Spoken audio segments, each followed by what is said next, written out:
عليكم ورحمة الله وبركاته. بسم الله الرحمن الرحيم. الحمد لله رب العالمين والصلاة والسلام على سيد المرسلين وعلى آله وصحبه أجمعين. وبهمزة الكرار أم المصطفى أسد الإله وسيد الشهداء. وبهمزة الكرار أم المصطفى أسد الإله وسيد الشهداء. وبهمزة الكرار أم المصطفى أسد الإله وسيد الشهداء. സ്നേഹനിധികളായ രക്ഷിതാക്കളെ, ബഹുമാനാദരവുകൾ നിറഞ്ഞ ഉസ്താദുമാരെ, മറ്റു വിദ്യാർത്ഥിനികളെ, രക്ഷിതാക്കളെ, അല്ലാഹു സുബ്ഹാനഹു വ തആല ഈ മജ്ലിസ് നമ്മിൽ നിന്ന് സ്വീകരിക്കുമാറാവട്ടെ. ഈ പരിപാടിയുടെ അവസാനം വരെയുള്ള എല്ലാ കാര്യങ്ങളിലും പൂർണ്ണമായിട്ട് സഹകരിക്കുന്ന, ഇതുവരെ സഹകരിച്ച എല്ലാവർക്കും അല്ലാഹു തആല ഹൈറും ബറക്കത്തും ചൊരിയുമാറാവട്ടെ. പ്രത്യേകിച്ച് നമ്മുടെ നേർച്ചക്കും മറ്റു പരിപാടികൾക്കും ആ കാണുന്ന ലൈറ്റ് മുതൽ ഫസ്റ്റ് അലങ്കരിച്ച ഹനീഫ തുടങ്ങി പ്രവർത്തകർക്കും പ്രായം ചെന്നവർക്കും ഹുമൈസ് തുണ്ടുവാക്ക, കുട്ടിമാക്ക, CH ഉസ്താദ്, ഒപ്പിമാനോക്ക, അങ്ങനെ എല്ലാവർക്കും, ഇവിടെ കൂടിയ എല്ലാവർക്കും അല്ലാഹു തആല ഹൈറും ബറക്കത്തും ചൊരിയട്ടെ. ഇതൊരു സാധാരണ മജ്ലിസാണ് എന്ന് വിചാരിച്ചിട്ട് നമ്മൾ ഇരിക്കരുത്. ഇതൊരു ഓണത്തിൻ്റെ പരിപാടിയോ അല്ലെങ്കിൽ മറ്റുള്ളൊരു പരിപാടിയല്ല. ഇവിടെ ഹബീബായ നബി സല്ലല്ലാഹു അലൈഹി വസല്ലമ തങ്ങളുടെ മദ്ഹ് പറയണം. ഒരു മനുഷ്യൻ ഏറ്റവും കൂടുതൽ സ്നേഹിക്കുന്നത്, ഹബീബായ നബിതങ്ങളെയും അള്ളാഹുവിനെയും ഒക്കെ മാറ്റി സാധാരണ രീതിയിൽ പറഞ്ഞാൽ ഒരു മനുഷ്യൻ ഏറ്റവും കൂടുതൽ സ്നേഹിക്കുന്നത് അവന്റെ ഭാര്യയാണ്. അവന്റെ ഭാര്യയെക്കുറിച്ച് ഒരാൾ അപരാധം പറയുന്നത് ആർക്കും ഇഷ്ടമല്ല. എന്നാൽ ഹബീബായ നബി സല്ലല്ലാഹു അലൈഹി വസല്ലമ തങ്ങളുടെ ഭാര്യയെക്കുറിച്ച് ഒരു പ്രമുഖനായ വ്യക്തി വേണ്ടാത്ത ചില കാര്യങ്ങൾ സംസാരിക്കുകയുണ്ടായി. ഹബീബായ നബിതങ്ങൾ ആ ഒരു വിഷയത്തിൽ ഈ ആരോപണം വന്നപ്പോ, നബിതങ്ങളുടെ ഭാര്യയെ പറ്റി ഒരു ആരോപണം വന്നപ്പോ നബിതങ്ങൾ ഭാര്യയുമായുള്ള ബന്ധം ഒഴിവാക്കി. കെട്ടുബന്ധമല്ല, സഹകരണം. അങ്ങനെ ദിവസങ്ങളുമായി ആ ഭാര്യയോട് നബി സല്ലല്ലാഹു അലൈഹി വസല്ലം തങ്ങളും മിണ്ടാതെയായി. ഭാര്യ വളരെ പ്രയാസത്തിലും കരച്ചിലുമായി. അത്രയേറെ നബി സല്ലല്ലാഹു അലൈഹി വസല്ലം തങ്ങൾക്ക് വേദന വന്നു. ശത്രുക്കൾ പറഞ്ഞു, വഹിയൊക്കെ നിന്നു. ഭാര്യയുടെ കാര്യത്തിൽ മുഹമ്മദ് എന്താ ഒന്നും പറയാത്തത്?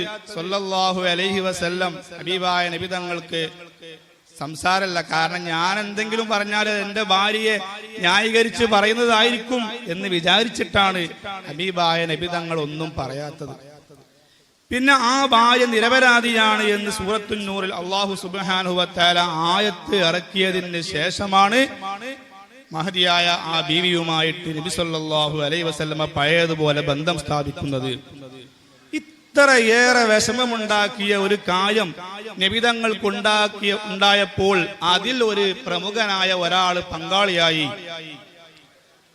അയാള് പിന്നീട് ആര് കുറ്റം പറയുമ്പോഴും മഹദിയായ ഈ ബീവി പറയാണ്, ആയിഷ ബീവിയാണ്, ആയിഷ ബീവി പറയാണ്, ആ സ്വഹാബിയെ പറ്റി നിങ്ങൾ കുറ്റം പറയണ്ട. കാരണം ഹബീബായ മുത്തുനബി സ്വല്ലല്ലാഹു അലൈഹി വസല്ലമ തങ്ങളുടെ മദ്ഹ് പറയുന്ന ഒരു വ്യക്തിയാണ് അദ്ദേഹം. അതുകൊണ്ട് അദ്ദേഹത്തെ നിങ്ങൾ കുറ്റം പറയണ്ട, എനിക്കത് ഇഷ്ടമില്ല. അങ്ങനെ മുത്തുനബി തങ്ങളുടെ മദ്ഹ് പറഞ്ഞ് ആ ദോഷം അദ്ദേഹം ഉറപ്പിച്ചു എന്ന് ഇമാമിയങ്ങൾ എഴുതി വെച്ചത് കാണാം. അപ്പൊ ഈ റബീഉൽ അവ്വലിന്റെ പരിപാടി നമ്മൾ തുടങ്ങിയത് മുതൽ കുട്ടികൾ എത്രയാണ് മദ്ഹ് പറഞ്ഞത്?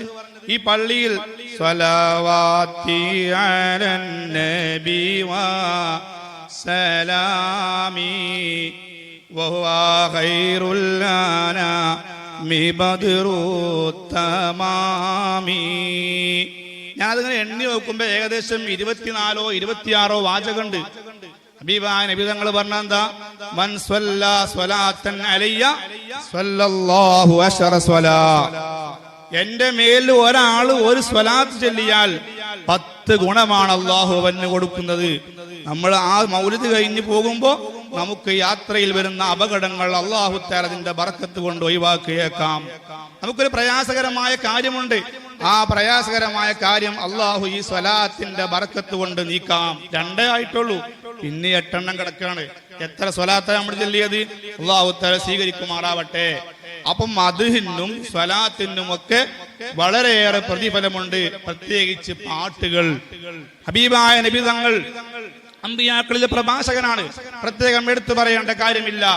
എന്നാൽ അമ്പിയാക്കളിലെ പ്രഭാഷകനായിട്ട് നബി തങ്ങൾ തന്നെ പരിചയപ്പെടുത്തിയത് ബഹുമാനപ്പെട്ട ശുഐബ് നബി അലൈഹിസ്സലാം. എന്നാൽ മുഹാജിറുകളിലെ പ്രഭാഷകനാരാണ്? ബഹുമാനപ്പെട്ട അബൂബക്കർ സിദ്ദീഖ് റളിയല്ലാഹു അൻഹു. അൻസാറുകളിലെ പ്രഭാഷകൻ സാബിത്ത് ബിൻ ഖൈസ് റളിയല്ലാഹു അൻഹു. അവർക്കാർക്കെങ്കിലും മക്കയിലോ മദീനയിലോ നബി സല്ലല്ലാഹു അലൈഹി വസല്ലം തങ്ങൾ ഇവരൊക്കെ എന്റെ പ്രഭാഷകരാണ്, ഇവർക്ക് പ്രസംഗിക്കാൻ വേണ്ടി നിങ്ങൾ ഒരു മിമ്പർ ഉണ്ടാക്കണം, ഒരു സ്റ്റേജ് ഉണ്ടാക്കണമെന്ന് നബി തങ്ങൾ പറഞ്ഞിട്ടില്ല. നബി തങ്ങൾ പറഞ്ഞത് തന്നെ പറ്റി മദ്ഹ് പറയുന്ന ഹസ്സാൻ ഇബ്നു സാബിത്ത് റളിയല്ലാഹു അൻഹുവിന് ഒരു വേദി കെട്ടട്ടെ.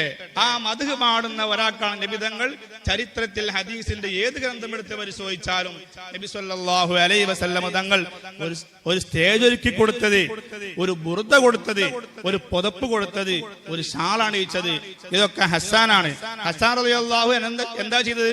നമ്മളെ ഈ കുട്ടികൾ കാട്ടും പോലെ, നമ്മളെ വലിയ ആളുകൾ പങ്കെടുത്തതുപോലെ ഈ റബീഉൽ അവ്വൽ പരിപാടിയിൽ മാത്രമല്ല, ജീവിതകാലം മുഴുവൻ നബി സല്ലല്ലാഹു അലൈഹി വസല്ലം തങ്ങളുടെ മദ്ഹ് പറഞ്ഞു.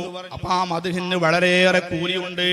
നബി സല്ലല്ലാഹു അലൈഹി വസല്ലം തങ്ങൾക്ക് നമ്മളോട് വളരെയേറെ സ്നേഹമുണ്ട്. എല്ലാ അമ്പിയാക്കന്മാർക്കും ഒരു പ്രാർത്ഥനയുണ്ട്. ആ പ്രാർത്ഥന പ്രാർത്ഥിച്ചാൽ അവർക്ക് ഉത്തരമുണ്ട്. എല്ലാ നബിമാരും അത് പ്രാർത്ഥിച്ചു. ഹബീബായ നബി തങ്ങൾ അത് പ്രാർത്ഥിച്ചില്ല.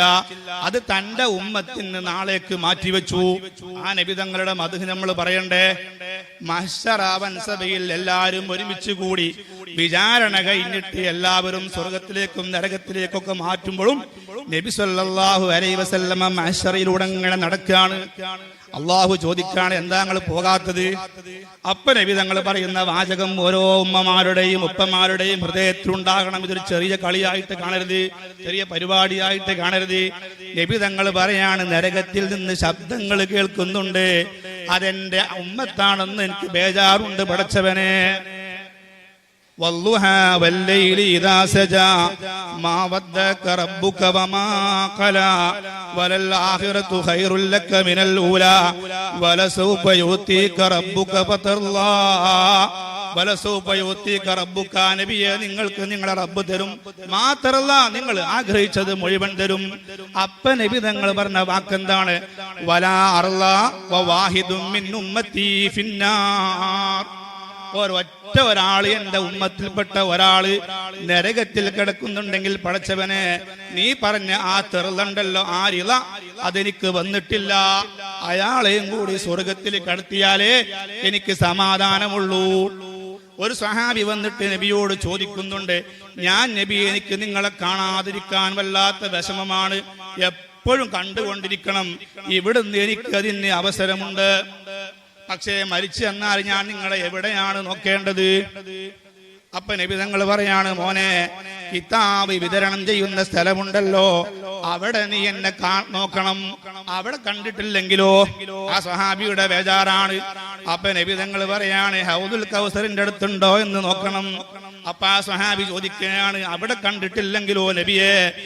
അപ്പൊ ഹബീബായ നബി തങ്ങൾ പറയാണ്, എന്നെ നീ സിറാത്ത് പാലത്തിന്റെ അടുത്ത് നോക്കണേ, ഞാൻ അവിടെയുണ്ട്. ഏതാണ് ആ സ്ഥലം? പരിശുദ്ധ ഖുർആനിൽ അല്ലാഹു പറയാണ്, യൗമ യഫിറുൽ മർഉ മിൻ അഖീഹി വ ഉമ്മിഹി വ അബീഹി വ സ്വഹിബത്തിഹി വ ബനീഹി. ബാപ്പ മകനെ കാണുമ്പോഴും മകൻ ബാപ്പയെ കാണുമ്പോഴും